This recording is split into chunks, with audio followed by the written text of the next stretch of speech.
इसके पहले section 10 Hindu succession act 1956 के कानून की बात की थी। महिलाओं का पति की संपत्ति पर क्या अधिकार होता है, तलाक के समय और तलाक के बाद पहली वाइफ का या दूसरी वाइफ का और बच्चों का क्या अधिकार होता है, इसी वीडियो में हम लोग बात करेंगे। नए हैं सब्सक्राइब कर लीजिए, आपका अपना चैनल है ऑनलाइन लीगल एडवाइस। मैं हूं अशोक पांडे। घंटी दबाना बिल्कुल भी ना भूलें और अगर जानकारी पसंद आई तो लाइक जरूर कर दें। अपॉइंटमेंट बुक करके बात कर सकते हैं, व्हाट्सएप नंबर इसी पर्पज के लिए दिया है। साथ ही इस वीडियो के डिस्क्रिप्शन में लिंक है जहां से आप अपॉइंटमेंट बुक करके भी बात कर सकते हैं। चलिए शुरू करते हैं अपने वीडियो को, अपने मुद्दे को, और बात करते हैं कि महिलाओं का पति की संपत्ति पर क्या अधिकार होता है। स्व अर्जित खुद की कमाई हुई बनाई गई संपत्ति अगर आपकी है तो उस पर पूरा का पूरा आपका अधिकार है। आप कोई बिजनेस करते हैं, आप कहीं पे जॉब करते हैं, या आपको किसी ने प्रॉपर्टी गिफ्ट की थी, या किसी ने आपके लिए वसीयत की थी, इस संपत्ति पर पूरा का पूरा महिला यानी आपका ही अधिकार है, किसी और का अधिकार नहीं है, ना आपके पति का ना आपके बच्चे का। वो आपकी प्रॉपर्टी है, आप जिसे देना चाहें दे सकते हैं, आप मुझे देना चाहें बिल्कुल दे सकते हैं। लेकिन अगर आपके पति की संपत्ति है तो आपके पति के लिए भी ऐसा ही होगा। अगर उसकी खुद की सेल्फ एक्वायर्ड प्रॉपर्टी है तो उसमें आपके पति का ही अधिकार है, वो जिसे देना चाहें उस संपत्ति को दे सकते हैं, उसके लिए आप इंटरफेयर नहीं कर सकते। दूसरी बात, अगर हेरिडिटरी यानी जो सेल्फ एक्वायर्ड एक तो प्रॉपर्टी हो गई, दूसरी हेरिडिटरी, 4 वंशानुगत पीढ़ी से जो चली आ रही संपत्ति उसे हेरिडिटरी प्रॉपर्टी कहते हैं। और ऐसी संपत्ति, वंशानुगत संपत्ति को आपके हस्बैंड अगर ओन कर रहे हैं तो उस पर भी अधिकार होगा। तो फिर आपका क्या अधिकार है? आपका अधिकार है एलिमनी। जी हाँ, आपका अधिकार है मेंटेनेंस। मेंटेनेंस 125 में आप क्लेम कर सकते हैं। मेंटेनेंस अगर डोमेस्टिक वायलेंस का केस है तो डोमेस्टिक वायलेंस में क्लेम कर सकते हैं। तो ये कायदे कानून है। और सेक्शन 24 हिंदू मैरिज एक्ट, वहां पर भी आप क्लेम कर सकते हैं एड इंटरम मेंटेनेंस। तो ये सारे प्रोविजंस हैं, सेक्शन 25 में भी प्रोविजंस थी। अगर आपको ये चाहिए कि आप अपने हस्बैंड के साथ 10 से 15 से 20 साल बिता चुके हैं, अब आप लोगों का बनता नहीं है, जमता नहीं है, कोर्ट के सामने आपको एविडेंस देने पड़ेंगे, एविडेंस प्रोड्यूस करने पड़ेंगे, और अप्रोप्रिएट कोर्ट कंसीडर समझने के बाद, सारे एविडेंस फैक्ट को देखने के बाद जो अप्रोप्रिएट होगा, रीजनेबल होगा, वो पोर्शन ऑफ परमानेंट सेटलमेंट आपको एलिमनी ग्रांट करेगा। यानी जब आपका तलाक हो रहा है तब की ये कंडीशन है। एलिमनी और मेंटेनेंस दोनों अलग अलग चीजें होती है। एलिमनी का मतलब एक बार में बड़ा मोटा ज्यादा पैसा मिल जाना, उसको एलिमनी कहते हैं।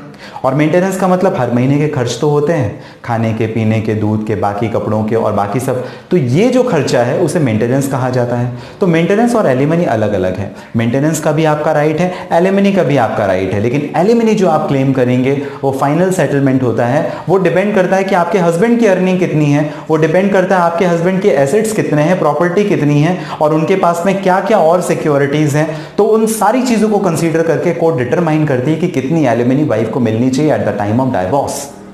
तलाक हो गया, फिर क्या? तलाक हो गया तो अगर आप एक्स वाइफ हैं, आपके हस्बैंड की, उनकी डेथ हो जाती है तो हिंदू सक्सेशन एक्ट तो एप्लीकेबल होगा, लेकिन आपका अधिकार नहीं होगा।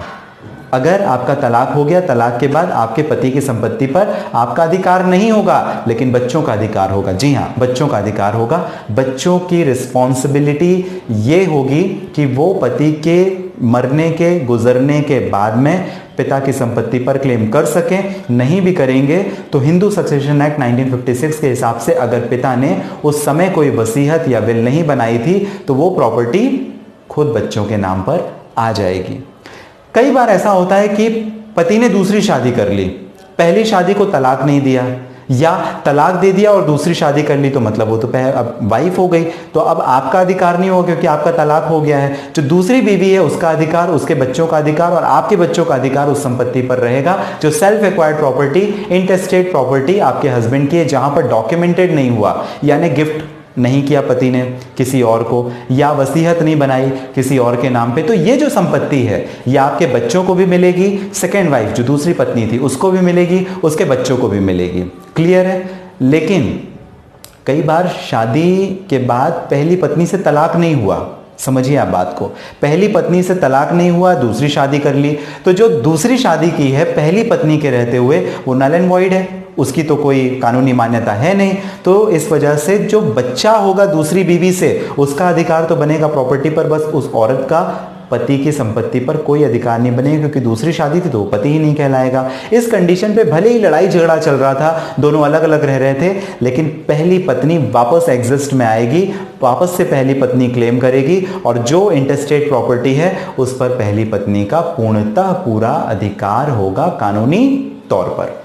तो ये है कानून, हिंदू सक्सेशन एक्ट 1956 के हिसाब से। मेंटेनेंस बता दिया, एलिमनी बता दी, सक्सेशन की भी हम लोगों ने बात कर ली। बच्चे होंगे तो क्या, दूसरी शादी हो गई तो क्या, तलाक हो गया तो क्या, डिटेल में बताया आपको। जानकारी पसंद आई हो लाइक कर दीजिए अभी के अभी, सब्सक्राइब कर दीजिए, आपका अपना चैनल है ऑनलाइन लीगल एडवाइस। मिलेंगे अगले वीडियो में। अगर आप अपनी किसी पर्सनल प्रॉब्लम के लिए भी बात करना चाहते हैं, व्हाट्सएप नंबर इसी पर्पस के लिए, साथ ही इस वीडियो के डिस्क्रिप्शन में लिंक है जहां से आप अपॉइंटमेंट बुक करके भी बात कर सकते हैं। आप सभी का कीमती और महत्वपूर्ण समय जो आप हमेशा मुझे देते हैं, इसके लिए आपका बहुत धन्यवाद।